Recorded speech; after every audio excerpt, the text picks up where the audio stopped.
Oi pessoal, tudo bom? Tô aqui no meu cenário novo, a minha paredinha nova, bonitinha, né?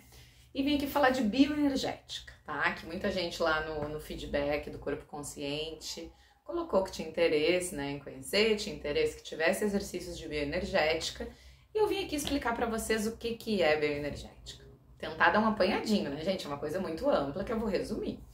Então, vamos lá, vamos começar com Freud. Freud, pai da psicanálise, foi lá, trouxe ao mundo, né, o conhecimento que existiu tal inconsciente, né, e que era ele que nos dominava. O consciente era muito pequeno perante o inconsciente. Então, ele começou a fazer suas terapias lá no divã, onde através de associação de palavras, né, verbal, ele trazia o inconsciente para ser trabalhado, certo? E aí, claro, ele foi revolucionário, né? Na sua época teve milhões de adeptos, pessoal que estudava com ele, pessoal que seguia ele, né? Que queria ele como professor e que começou a usar essas questões também na clínica, né? E um deles era William Reich, certo? Que começou a fazer, só que começou a trazer suas percepções também, começou a perceber assim, opa, tá, o inconsciente existe, é isso aí, só que começou a dizer assim, pois então, sabe quem que também tem ali o inconsciente bem, a representação do inconsciente? O corpo, né? Começou a perceber que cada pessoa tinha o seu corpo que representava o seu inconsciente, porque ele começou a ver que tinha caminhos que eram iguais, ele começou a perceber que algumas questões posturais, na voz, na feição, assim, do jeito de olhar, boca, nariz, eram muito parecidos entre todas as pessoas que tinham a mesma questão emocional. Então ele desenvolveu, né, a análise de caráter, que se chama, que era através do formato do corpo, ele conseguia entender qual eram as questões que teria que ser trabalhada naquela pessoa. Né? Não preciso dizer que Freud na época tipo, não curtiu, né? Porque não era aquele o trabalho dele. Então afastou, né? Tirou ele como discípulo dele e Reich foi seguir seu caminho, né?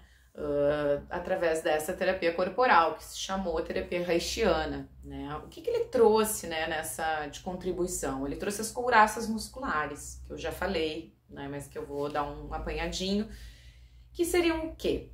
Ele vê o corpo, né, e até eu tenho uma imagem aqui do Kahneman, da anatomia emocional, o corpo como uma sanfona pulsátil, tá? O nosso corpo todo são túbulos, né?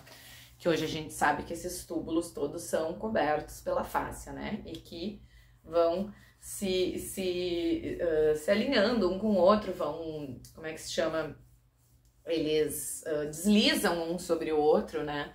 E que para que a gente tenha uma boa pulsação, a gente tem que estar com esse deslizamento sadio, né? A nada tem que estar muito estático. Mas voltando, ele descobriu as couraças musculares. Então o que ele via? Ele via o corpo, né? Essa sanfona de pulsação e percebia que tínhamos anéis nossos, né? Desde lá de cima.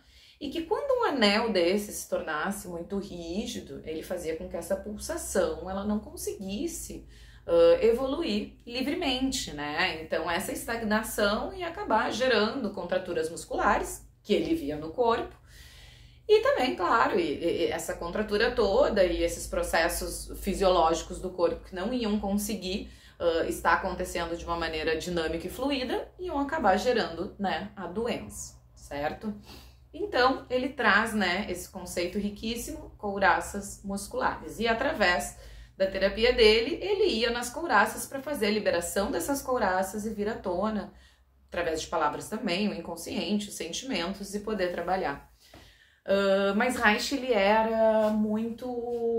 ele tinha uma personalidade muito forte, né? Ele era bem causane.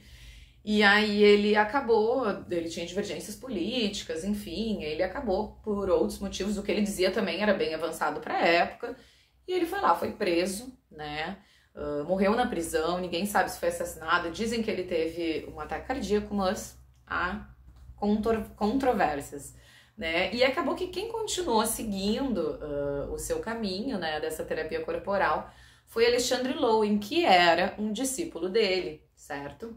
Assim, quando ele foi para a terapia reichiana, ele começou a ter os discípulos dele. E aí um deles era o Lowen, Alexandre Lowen.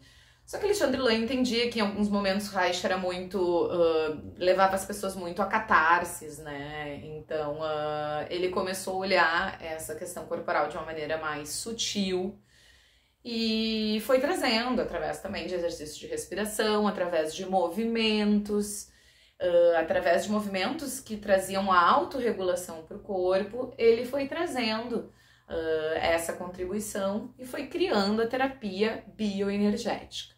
Então é daí que ela vem, tá? E depois ela chega, acho que 60, 70 no Brasil, não vou adentrar nisso. E hoje, na realidade, a bioenergética, ela é considerada uma das terapias do SUS, tá? Quando foi aprovado lá aquelas terapias integrativas, que eu acho que foi em 2018. Então ela é uma terapia aceita, certo? É uma terapia utilizada, né? Eu particularmente, eu tenho uma formação, na realidade eu fiz em 2006, eu fiz lá em Porto Alegre, né, no Centro Treinamento Holístico, eu fiz um ano inteiro curso de bioenergética, né, eu não completei os módulos, eu fiz um módulo 1, mas para mim foi bem legal, foi bem interessante, eu tive muitas, me trouxe bastante luz para lugares que estavam meio sombrios, né, que depois eu pude trabalhar na terapia. Eu sou adepta dessa casadinha, né, terapia corporal com terapia cognitiva, psicanálise, enfim. Mas voltando, né, onde é que eu quero chegar? Então, como a gente tá nesse projeto Corpo Consciente, né, onde nada mais é, porque a gente está trabalhando a fáscia, que é onde guarda as emoções, então a gente já tá fazendo esse estímulo facial, então nada mais justo, né, eu trazer também alguns elementos da bioenergética que vão ajudar a liberar um pouco mais algumas couraças nossas, né, que são 7 couraças, que eu não vou entrar agora nisso, em outro vídeo eu falo pra vocês, mas que eu vou começar então a trazer nas nossas aulas, tá? Não serão exercícios onde a gente vai trabalhar muitas catarses mesmo, né? Para que a gente tenha um arroubo emocional, mas a gente vai trabalhar a musculatura, onde essas couraças já estão, que podem ou não estar presas, né? E na realidade, olha que interessante, né? Não existe só couraça que é presa, existe a couraça hipertônica e a couraça hipotônica. Então, às vezes, né, um exemplo de couraça que é oral, né, que é o bruxismo, que na realidade vai ser a primeira que eu vou trabalhar nas nossas aulas, tá? Eu sou uma pessoa que faço e que venho me ajudando bastante, por isso que eu quero trabalhar com vocês também. Tem gente que tem essa couraça hipotônica, né? Então é aquela pessoa que tem a boca mais mole assim.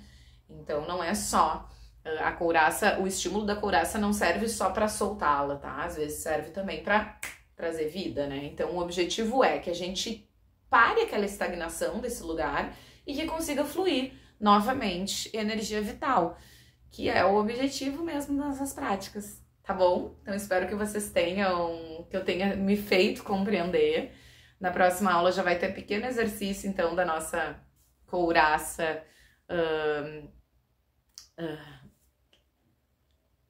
Esqueci o nome, gente. Da boca. Oral. Ai, meu Deus, sabe aqui, ó, tava tudo ótimo. Tá? Da nossa couraça oral. Então, espero que vocês gostem. Beijo, gente.